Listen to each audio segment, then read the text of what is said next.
All right, you can't put the whole world on your shoulders, Kyrie. Chill. We're joined now by Fox NBA analyst Ric Bucher. But Acho, you buying or selling Kyrie here? I'm selling all that. Kyrie, he can't be excited to play with James Harden. Now, maybe overtly he is, but subconsciously he's not. And it's not Kyrie's fault. Think about this. What makes athletes great is their egos. What makes athletes great is their confidence. They think they are the best player on the court, on the field, on the track at all times. That's what separates athletes from everybody else, obviously, along with the athleticism. Now, Kyrie, he wanted to get out of Cleveland because he was tired of being second fiddle to LeBron James. I get that, Kyrie. You a dog. You a beast. You don't want to be second fiddle. But now he about to come back from his 2-week absence and realize that not only is he second fiddle, he's third fiddle. It's one thing if Kevin Durant doesn't treat him like the second fiddle, because KD wasn't going to do that. But you have to remember, the world, the media, we're now looking at Kyrie saying, wait a second, Kyrie, you got 2 All-NBA teams. James Harden got 7, KD got 9. Wait a second, Kyrie, you only got 2.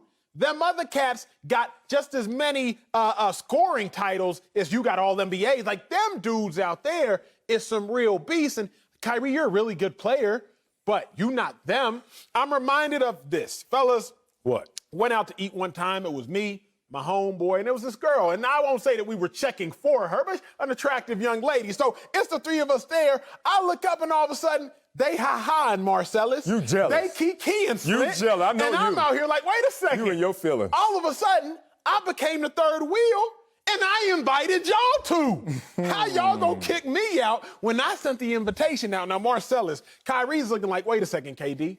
I invited you. Wait a second, Harden. I invited you. Now, not really, but we, the organization, invited you, and I was already there. Not really. How y'all gonna kick me out and make me the third wheel? There ain't no way Kyrie excited about You this. ain't cute as them players, though. That's on you. That's on you. What up, Slick? I'm with you, E-Man. I'm not buying this either. If my money manager brought this to me, I'd fire him for even suggesting that I should buy into this. Because we have evidence of what a player who is very excited to play with a teammate looks like. Let's do a little comparison here. Shall we? Can you show me? Now, the guy on the right is excited about playing with Kevin Durant. The guy on my left is not looking like he's all that excited. And I'm not just going to bring a full screen. I'm also going to bring statistics. In case you guys weren't aware, 92% of what you communicate is nonverbal. You said that earlier. It is your body language. It's your posture. It's your tone of voice. It's your facial expression.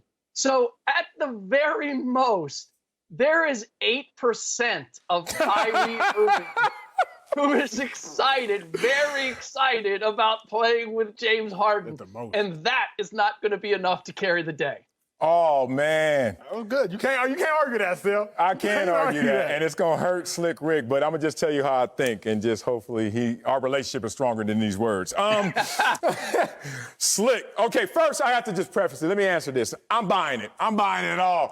Oh, man, I'm clearing the accounts out. I'm like, baby, you got some money too? Like, I'm throwing everything at it. Generational wealth. I'm trying to get it because I believe in this one. One, I preface everything by saying, I think that his pause, this is just a hunch, this is not something I can prove, was in part to help the Brooklyn Nets and leverage to make this acquisition occur and happen. Think about it. The King's ransom that there was asking for James Harden's services got everybody nowhere. And then all of a sudden, Kyrie takes a convenient pause because of world issues, family issues, personal issues, but maybe professional issues as well, and then it all happens. Y'all run with that where you want to run. Now, let me get to Slick, because Slick, you remind me of my boys on my group text. Now, everybody, I don't know if it's the pandemic or what, Zoom and group text took off. Like, I had like 2 group texts before the pandemic. Now, that's all I do is communicate through group text. And I ain't going to text you one-on-one. Everybody going to chime in on this. I'm in this one specific group text with a lot of non-pro athletes. And so they come at me with all their sports takes all the times. And I say, look, go on Google if you want to know what they're going to say, but come to me if you want to know what to know. I'm going to tell you what Google can't tell you because I got relationships. I know how it is. I've been through it. I love you, Slick Rick, but you just gave me what the non-pro athletes always say. Judge a book by its cover. You looked at the interview, and Acho, you've been here before, and Slick Rick, I'm just joking, but you know what I'm talking about. You can't tell if a dude really wants something that's going to ball out before a game based on how he looks. I remind you, there are guys in the mirror before the locker room in the game, war paint. I'm about to go kill him, let's do it. And then go out there, that ball comes, boom, back, slap, dead. So I don't want to hear a 92% versus 8% complexion argument about how he looks. I'm talking about how he's going to perform. Now, let's talk about that performance because these dudes are ballers, wizards at their craft. There are guys who love the game of basketball, and they go to the Drew League every weekend. I got some of my boys, Jason and Josh Estrada, shout out to my dogs, are complete ballers, but they never played in the NBA. Then there are normal NBA dudes. And then there's this level of NBA dude. When you're talking about three guys that could get buckets on their own but understand the game well enough to be interdependent. Everybody is going out there saying, there's no way this can work because they all want the ball. You brought up a dribble stat yesterday and said these two guys are number 3 and number 4 in dribbling. Tell me these examples. Thank you for remembering. Tell me if this works. Tell me if when Kevin Durant, Steph Curry, and Klay Thompson were merging together, did we not have a little curiosity of issues? Now, they worked it all out, but before it all happened, we were like, well, KD wants the ball, Steph needs the ball, they can work off ball, blah, blah, blah. I have so many examples. LeBron D. Wade, Chris Bosh. Remember, Chris Bosh was 20 and 10 by himself. How's it all going to work out? Trust me, when you play with basketball players and they're playing with other basketball players they respect and trust, they find a way to work it out. Coming up. Marcellus, you're clearly a former professional athlete because you put some sweat equity into that argument, man.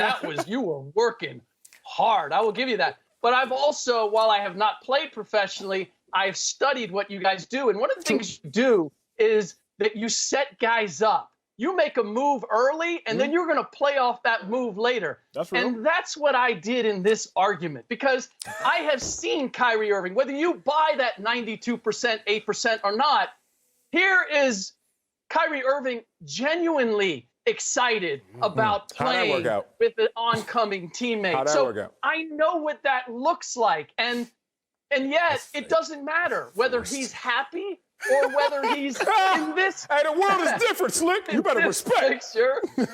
But the reality is, either way it goes, it never works out. He doesn't stay excited.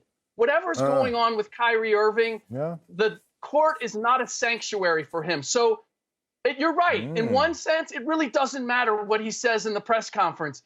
But we know where it ends, and it generally does not end well with Kyrie Irving. Okay, I'm going to take you off high alerts. I'm going to answer your group text now because you got me on that last one. Come on, Kyrie. Use the court as your sanctuary. Stop playing.